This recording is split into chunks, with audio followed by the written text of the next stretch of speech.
அடுத்ததாக நம்ம சிம்ம ராசி நேயர்களுக்கு இந்த ஆடி மாத பலன்கிறது எப்படி இருக்க போகுது?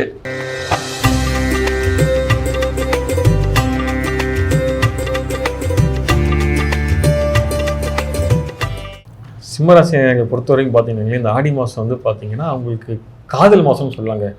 ஏன்னா சிம்மராசியில் இருக்கலாம் பார்த்தீங்கன்னா வந்து கொஞ்சம் வந்து காதல்னாலே ஒரு மாதிரியான இருப்பாங்க. ஆனால் அவங்களுக்குலாம் பார்த்தீங்கன்னா காதல் சக்ஸஸ் ஆகிடும். ரெண்டாவது திருமணம் ஆகாமல் இருப்பாங்களே, அவங்களுக்கு திருமணம் ஆகிறதுக்கான யோகம் இருக்கு. குறிப்பாக சொல்ல போனால் குழந்தை பாக்கியம் இருக்குல்ல, அதுக்கான யோகமும் இந்த மாதம் இருக்கு. அதை தாண்டி பார்த்தீங்கன்னா பண வரவு இருக்குல்ல, இந்த மணி ஃப்ளோ வந்து பார்த்தீங்கன்னா இந்த மாதம் வந்து பார்த்தீங்கன்னா ஆடி மாதத்தில் பாதியில் வந்து பார்த்தீங்கன்னா இப்போ நல்லா இருக்கும், அடுத்த பாதி பார்த்தீங்கன்னா வந்து கொஞ்சம் ஸ்ட்ரகிளாக தான் இருக்கும். ஸோ அப்படிங்கும் போது சேவிங்ஸ்ன்றதை வச்சுக்கோங்க.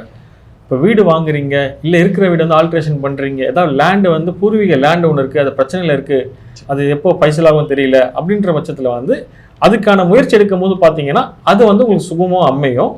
ரெண்டாவது பார்த்தீங்கன்னா வேலை வாய்ப்பு, இல்லை பிஸ்னஸ் பண்ணுறேன் சார், நான் தொழில் பண்ணிட்டு இருக்கேன் சார், நான் வேலைக்கு போயிட்டு இருக்கேன் சார், நான் வந்து சொந்தமாக பிஸ்னஸ் ஆரம்பிக்கணும், இப்போ என்ன பண்ணுறது தெரியல.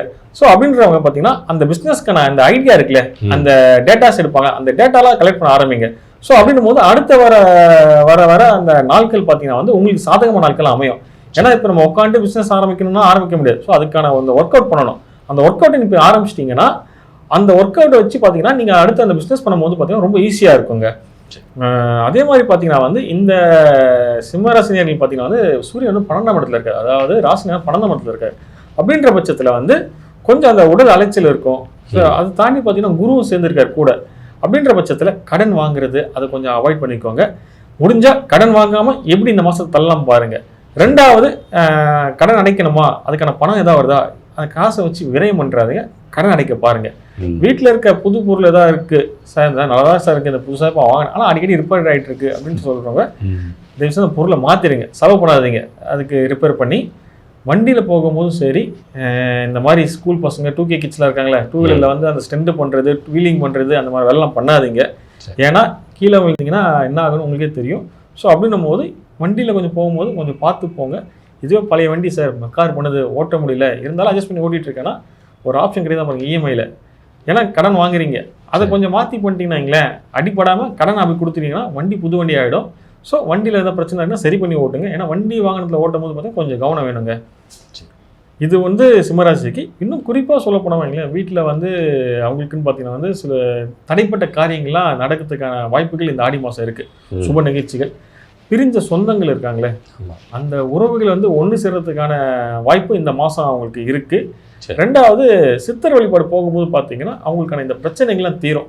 எந்த சித்தரை போய் வழிபடுறது, எப்படி போகிறதுன்னு பார்த்தீங்கன்னா ஒன்று சிம்பிளுங்க. உங்கள் எந்த ஊரில் இருக்கீங்களோ அந்த ஊரில் வந்து ஜீவசமாதி இருக்குங்க, அந்த ஜீவசமாதிக்கு போயிட்டு சுவாமிகிட்ட வேண்டிக்கோங்க. அப்படின்னும் போது இந்த பிரச்சனைகள்லாம் அங்கே தான் தீரும் உங்களுக்கு. சரி, இப்போ இதில் வந்துங்க, இது நீங்கள் சிம்மராசிக்கு சொல்லுகின்ற போது அவங்களுக்கு என்ன சொல்கிறீங்க, காதல் வயப்படுவாங்க, எளிதாக அவங்களுக்கு இதாகுன்ற மாதிரி கருத்து சொல்கிறீங்க. இது எதனால் அடிப்படை இங்கே காலபுருஷனுக்கு 5ஆம் வீடாக வர்றதுனால அந்த காதல் சம்பந்தமான இயல்பாகவே அவங்களுக்கு வரும் அப்படிங்கிறதுனாலயா, இல்லை இந்த குறிப்பாக இந்த ஆடி மாதங்கள்? இல்லை, குறிப்பாக பார்த்தீங்கன்னா அவங்க ராசியில் சுக்கிரன் இருக்குங்க. இப்போது சுக்கிரனுக்கு ஆனால் இந்த இன்னொரு ட்விஸ்ட் ஒன்று இருக்குது. ஏன்னா இப்போ வந்து பார்த்தீங்கன்னா சிம்மராசியில் அஷ்டம சனி நடந்துருக்கு. சனி வந்து பார்த்தீங்கன்னா 7ல் இருக்காரு அவருக்கு. அப்படிங்கும்போது கணவன் மனைவிக்குள்ள பார்த்தீங்கன்னா இங்கே ட்விஸ்ட் நடக்கும். ஸோ நீங்கள் கணவன் மனைவி காதல் பண்ண ஆரம்பிச்சிட்டீங்களேன், என்னதான் நம்ம கிரக ரீதியாக பிரச்சனை இருந்தாலும் சரி, சனி பிரச்சனை, அதே மாதிரி கேது பிரித்து விட்டுரும் அப்படின்னு சொன்னாலும் அன்பாக இருந்தாலும் போதுங்க. கணவன் மனைவி யாராலையும் பிரிக்க முடியாதுங்க. இந்த ஈகோ தான், அந்த ஈகோ தூக்கி குப்பையில் போட்டுருங்க. கணவனும் மனைவியும் சரி, யார் திட்டு வாங்குறோம், நம்ம மனைவி கிட்ட தானே. யார்கிட்ட நம்ம அடி வாங்குறோம், நம்ம மனைவி கிட்ட தானே. யார் நம்ம திட்டுறா, நம்ம கணவன் தானே. ஸோ அடித்தாலும் பிடிச்சாலும் நம்ம ஹஸ்பண்ட் ஒய்ஃப்ல தான் பிரச்சனை இருக்குது, வெளியால் கிட்ட போவானல. இந்த 3ஆம் மனுஷன் ஒருத்தர் வந்து கொண்டு வந்து தேசம் நிப்பாட்டுறாதீங்க குடும்பத்துக்குள்ளே. அவங்க கும்மி அடிச்சுட்டு போயிடுவாங்க. அவ்வளோ லவ்வாக இருந்தீங்கன்னா, கேரிங்காக இருந்தாங்களே, எந்த கிரகத்தாலையும் யாராலையும் எதுவும் பிரிக்க முடியாதுங்க. ஏன்னா நமக்கு உதாரணமாக வந்து பார்த்தீங்கன்னா நம்ம முன்னோர்கள் நிறைய பேர் இருந்திருக்காங்க, சத்யவன் சாவித்திரி, அந்த மாதிரி நிறைய பேர் இருந்திருக்காங்க. ஸோ அப்படின்னும் போது இந்த கிரகத்தால் வந்து குடும்பத்தை பிரிக்கிறதுக்கு போது முடியாது. ஏன்னா ஒரே விஷயம் தான், அந்த ஈகோத்துக்கு போட்டுருங்க, அன்பாக இருங்க. அப்படின்ற பட்சத்தில் இந்த விஷயம் தீரும். ஏன்னா ராசியில பார்த்தீங்கன்னா வந்து சுக்கிரனும் கூட கேது இருக்குது. கேது என்ன போனால் சில விஷயத்த வந்து பிரிச்சு விட பார்க்கும். ஆனால் சுக்கிரன் அப்படி கிடையாது, உங்களை வந்து லவ் அந்த இது அஃபெக்ஷன் கொண்டு போகும். ஸோ அதை நம்ம டேட்டில் பேலன்ஸ் பண்ணி கொண்டு போகும்போது பார்த்தீங்கன்னா நல்ல விஷயம் நடக்குங்க. சரி, இன்னொன்று ரெண்டாவது, இந்த வீட்டுக்கே அதிபதி வந்து சூரியன் அப்படிங்கிறதுனால அந்த ராசிக்காரர்கள் அடிப்படையிலேயே கொஞ்சம் ஆதிக்க மனோபாவம் இருக்குமா? ஏன்னா சூரியன் வந்து சுப்பீரியாரிட்டி காம்ப்ளெக்ஸ் வரும் இல்லைங்களா, அதுக்காக கேட்குறேன். கரெக்டு தாங்க. இப்போ சிம்மராசிக்காரெல்லாம் பார்த்தீங்கன்னா நான் தான் அப்படின்ற அந்த ஒரு ஹெட்வெயிட் இருக்கும். அந்த ஹெட்வெயிட்னு கூட சொல்லக்கூடாது, அந்த அவங்க இயல்பு. அது சாரி, ஹெட்வெயிட்னு சொல்ல தப்பு தான், அது அவங்க இயல்பு. ஏன்னா வந்து சூரியன் ஆதிக்கம், அந்த ஆதிக்கத்தில் இருக்கவங்க பார்த்தீங்கன்னா எது வந்தாலும் அந்த சட்டுன்ற அந்த விஷயம் இருக்குல்ல, அந்த இறங்கி போக மாட்டாங்க. நான் சொல்றத கேளு அப்படின்னு ஒரு விஷயம் இருக்கும். ஆனால் அதே அவங்க பார்த்தீங்கன்னா பாசமா நீ சொல்லி பாருங்க சிம்மராசியர்கிட்ட. இப்போ வந்து டேய் இதை பண்றானா நீ என்ன டேன்ற நானும் அடிமையாக கேட்பேன். ஐயா கொஞ்சம் இதை பண்ணுங்கய்யா தம்பி, இதை கொஞ்சம் பண்ணுங்க தம்பி, கொஞ்சம் ஹெல்ப் பண்ணுங்க தம்பிங்களேன். இதமா பேசினா இந்த இதமா தட்டி கொடுத்து வேலை வாங்குறதுக்குல அவங்க கிட்ட நீங்க அன்பா பேசிட்டீங்களா, சிம்மராசிக்காரங்க யாரா இருந்தாலும் சரிங்க, சரி அவங்க கிட்ட நீங்க அன்பா காட்டிங்கன்னா அன்புக்கு அவங்க அடிமைங்க. வேற எதுவும் பண்ண வேணாம். நீங்க சிம்மராசிக்காரங்களை வந்து நீங்க அன்பை கொட்டி கொடுத்தா போதாங்க. அவங்க உங்க கால்களில் நாய்க்குட்டி மாதிரி இருப்பாங்க. அதுதான் வந்து அவங்களோட இதுவே இயல்பு. நீங்க அவங்க கிட்ட எவ்வளவு அன்பா பேசுறீங்களோ அந்த அளவுக்கு பாத்தீங்கன்னா அவங்க மனோபம் மாறிடும். அந்த கோபம் இது எல்லாம் தணிஞ்சிடும்.